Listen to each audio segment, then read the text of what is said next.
Bon matin, bienvenue à Plus de Millage vidéo. Aujourd'hui, quelque chose d'un peu différent, ça va être un petit peu plus style vlog.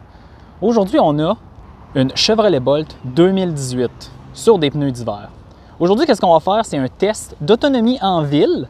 Parce que dans le fond, je fais du bénévolat aujourd'hui pour les élections municipales. Donc, vous avez comme deviné qu'on est le 6 ou le 7 novembre 2021. Puis, je vais avoir à me déplacer beaucoup en ville.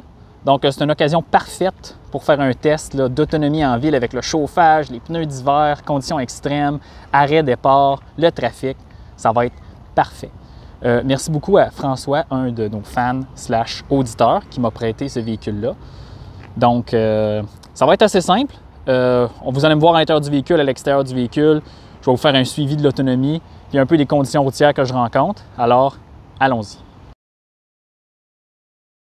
Voyez-vous, là, ça, c'est l'intérieur standard là, que toutes les Bolt ont eu là, durant dans le fond, au cours de la première génération, là, de 2017 à 2021. Maintenant, les intérieurs ont changé pour l'année modèle 2022. Mais planche de bord quand même assez simple. J'aime beaucoup l'écran central, là, la résolution là, de l'écran est super élevée. Ça, c'est super intéressant. Mais à la fin, c'est beaucoup de pièces General Motors. On reconnaît le levier de vitesse du Cadillac XT4 là, du premier vidéo de Plus de Millage. Ce qui est intéressant de ces voitures-là, regardez à l'arrière, vu que la batterie, en réalité, c'est le plancher, là, énormément de place pour les jambes. Les roues sont poussées jusqu'aux extrémités. Donc, voyez-vous, là, il y a beaucoup d'espace quand même. Pour une voiture, c'est quasiment, selon les pieds, c'est une sous-compacte, on s'entend. Planche de bord assez simple. L'écran est super gros. Ça, c'est intéressant. Android Auto, Apple CarPlay, puis aussi tous les graphiques. Là. Puis, c'est un système qui est assez rapide. Là. Je vois pas de problème ici. Qualité de l'intérieur, dites-vous, on va faire ça rapidement, c'est des plastiques durs. Okay? Les surfaces qu'on touche sont majoritairement dures, mais c'est pas. L'assemblage n'est pas mauvais. Là. On roule avec la voiture, on n'entend rien craquer. Fait que ça, tant mieux. Puis évidemment, ça vient avec le petit miroir caméra que General Motors met à peu près sur tous les véhicules. Tu sais, dans le fond, c'est une voiture compacte, mais électrique, sauf avec une autonomie de voiture électrique un peu plus chère. Genre, cette année-là, c'est 383 km. À partir de 2020, on parle de 400. Ça, c'est bien. Regardez le coffre, là, il y a un petit cache-bagage. C'est pas un super gros coffre quand tu regardes ça à première vue, mais lorsque tu soulèves ça, ah ben là, c'est ultra profond. Regardez, il y a même des petites chaises de camping là-dedans. Fait que ça, c'est bien. Alright, au volant de la Chevrolet Bolt première génération. Cette voiture-là, c'est une 2018, comme je vous ai dit au début du vidéo. On a déjà fait un épisode là-dessus, moi et Gabriel, un podcast. Vous allez avoir une petite carte en haut qui va vous envoyer vers le podcast audio ou vers peu importe le lien que vous voulez. Là, mais ce qui est le fun des voitures électriques, c'est le silence. Voyez-vous, on entend beaucoup plus que ce qui se passe à l'extérieur qu'à l'intérieur du véhicule.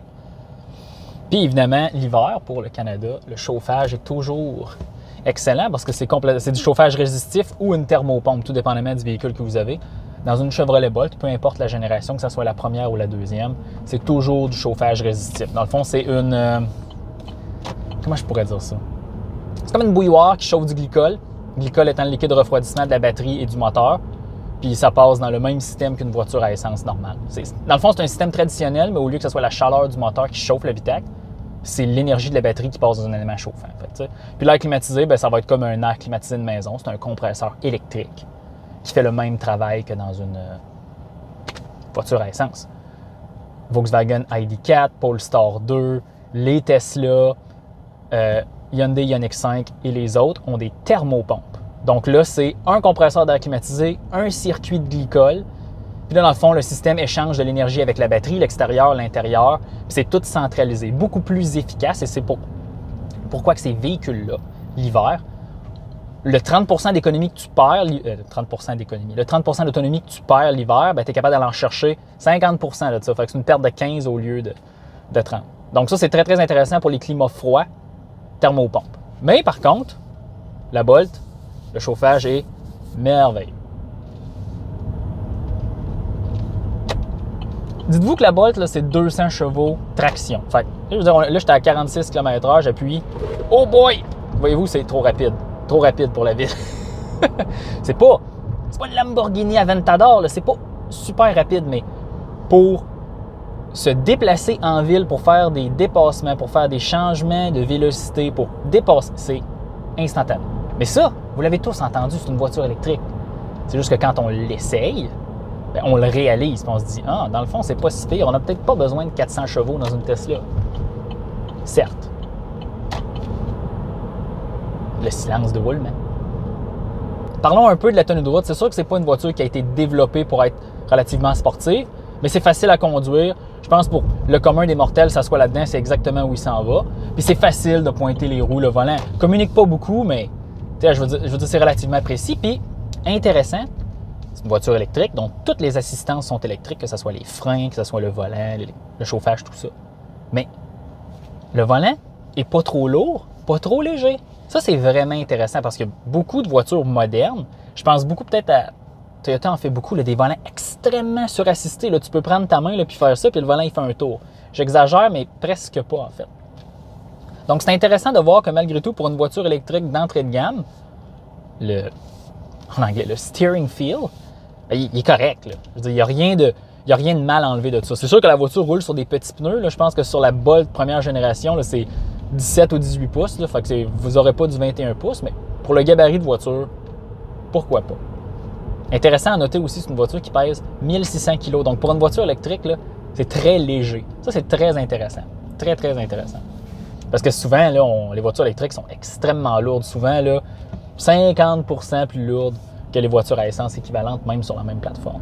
Une chose que j'avais appréciée beaucoup dans le test de la Chevrolet Bolt qu'on a fait cet été, c'était une 2020 d'ailleurs, un peu plus équipée que celle-ci, c'est que sur l'autoroute, c'est extrêmement civilisé. Oui, il n'y a pas le Super Cruise, il n'y a pas de régulateur de vitesse adaptatif, mais à cause que les pneus sont petits, à cause que la voiture est relativement lourde pour son volume, son gabarit, sur l'autoroute, ça roule comme une voiture beaucoup plus lourde, beaucoup plus grosse que c'est. Fait que ça, c'est super agréable. Puis quand tu arrives en ville, je veux dire, c'est une voiture compacte. Là. C'est un hatchback compact. Là. C'est gros comme une Volkswagen Golf avec le toit un peu plus haut.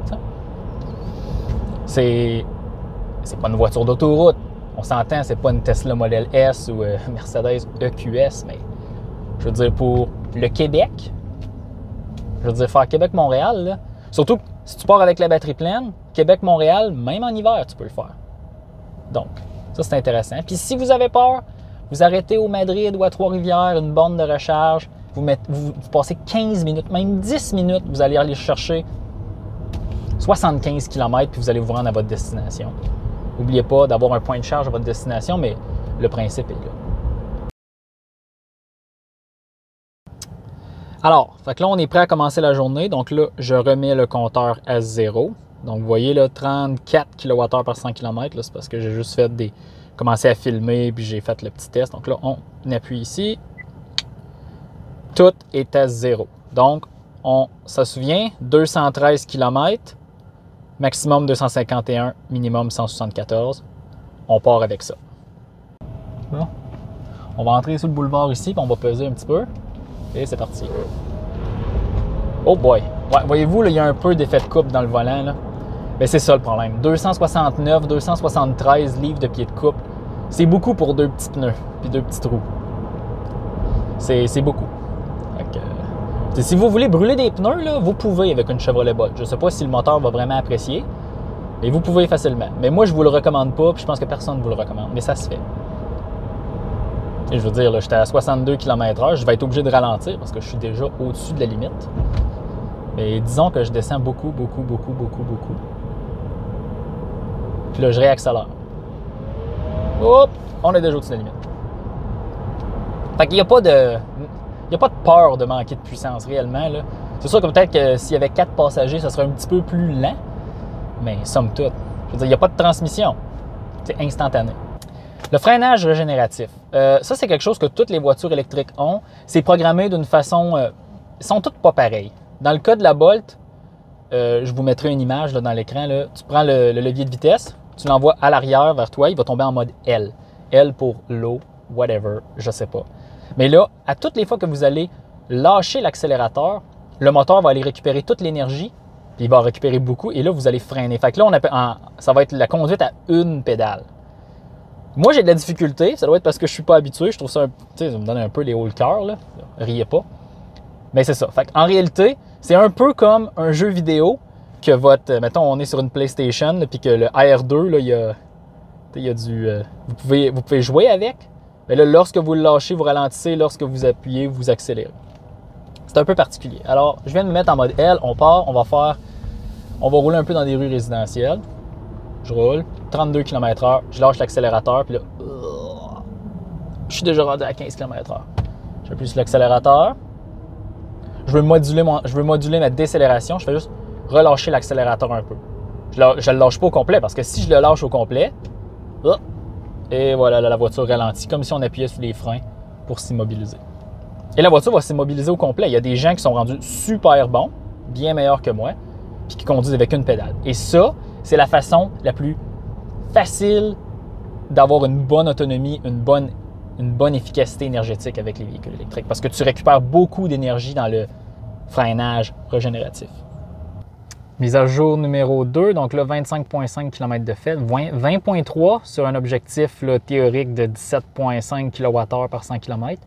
Mais lorsqu'on additionne la distance parcourue et ce qui nous reste, on aurait gagné 3 km, parce qu'on a parti avec 213. J'avais un petit quelque chose de plus à vous montrer. C'est par rapport au freinage régénératif. Ça, c'est une fonction sur le volant qui te permet d'appliquer le freinage régénératif comme si tu étais en mode L, mais quand tu es en mode D.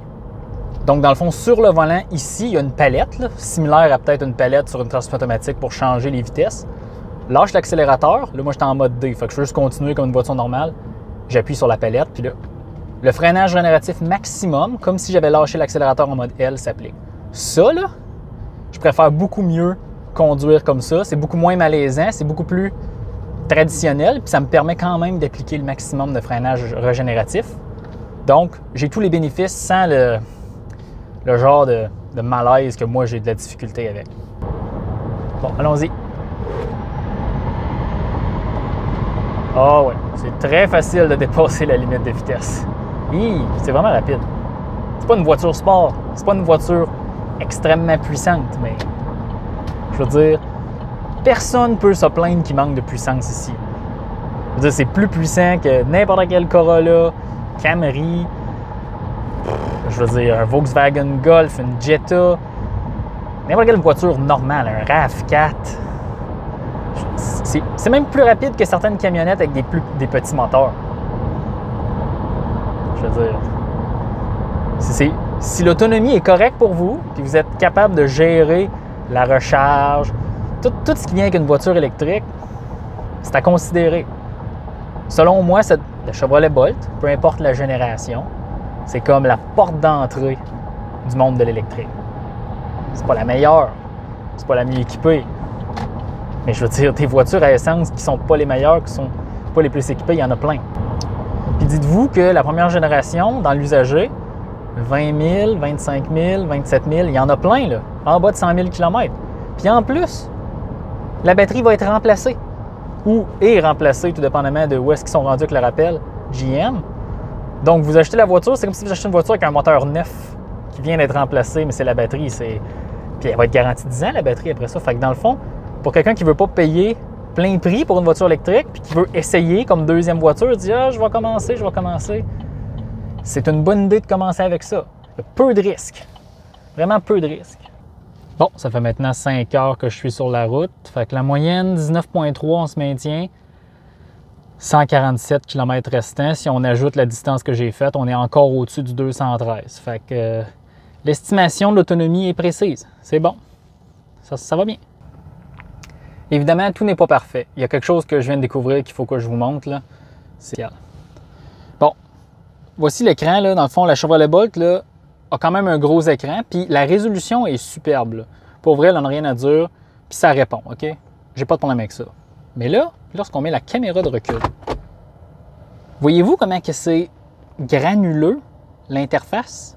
Ça n'a même pas l'air d'être de la même compagnie. Puis là, regardez, même les boutons, là. Ah, je vais juste les enlever, là. Mettons, on enlève les lignes, on met les lignes, c'est comme... Je vais zoomer un peu, là. Ça semble analogique. J'ai fait des recherches.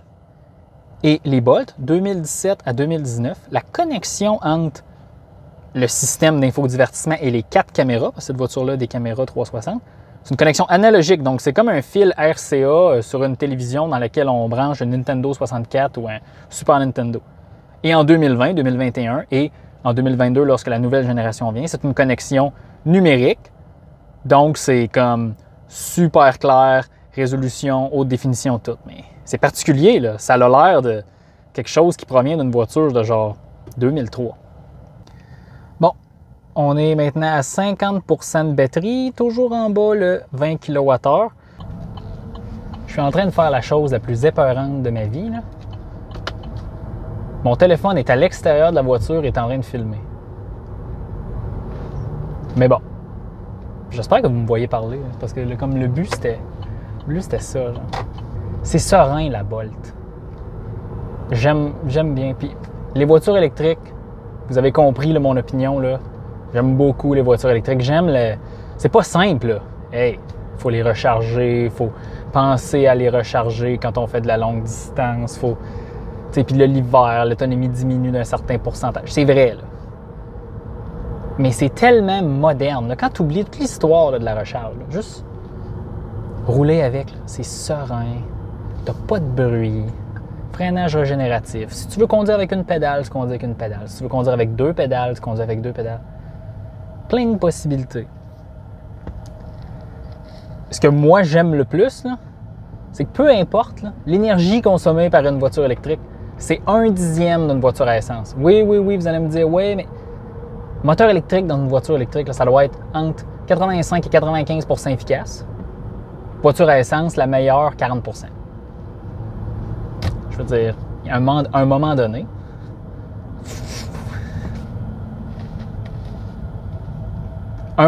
il faut aller vers ce qui est le plus efficace. Puis je ne suis pas en train de faire les funérailles de la voiture à essence, là, loin de là. Mais pour les voitures de la ville, pour les deuxièmes voitures électriques, en ce moment, là, au Québec, il n'y a aucune question à se poser. Si c'est financièrement viable pour vous, allez-y. Allez-y.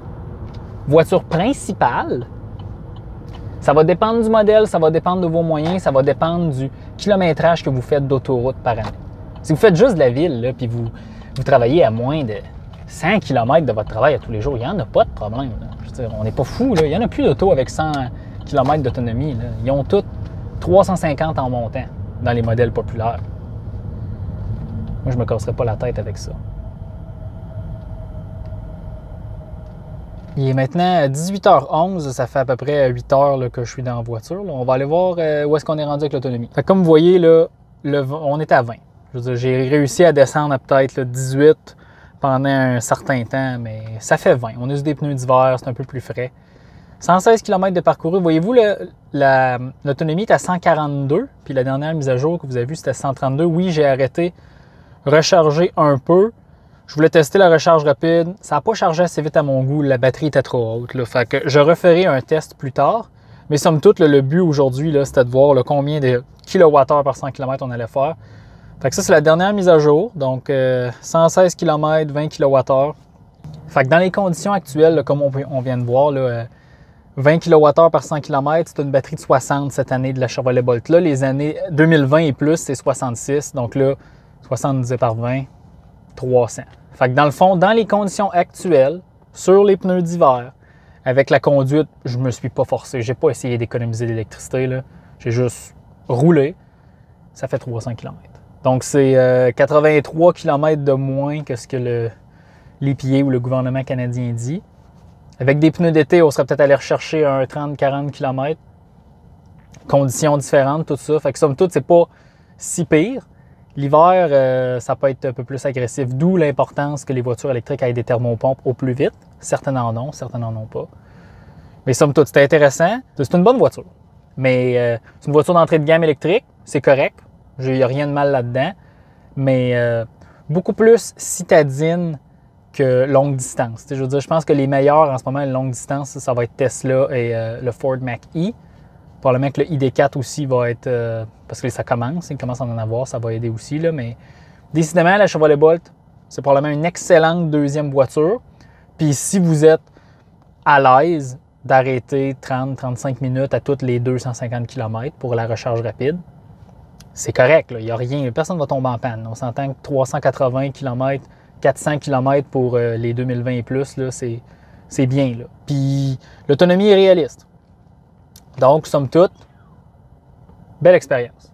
Donc, n'oubliez pas de vous abonner, la petite cloche pour recevoir une notification lorsqu'une vidéo sort. Puis laissez des commentaires là, parce qu'il y a beaucoup de chiffres aujourd'hui. Fait que si je me suis trompé ou s'il y a des affaires qui ne sont pas sûres pour vous, n'hésitez pas à laisser un commentaire. On va y répondre. Ça va nous faire plaisir. Alors, à la prochaine.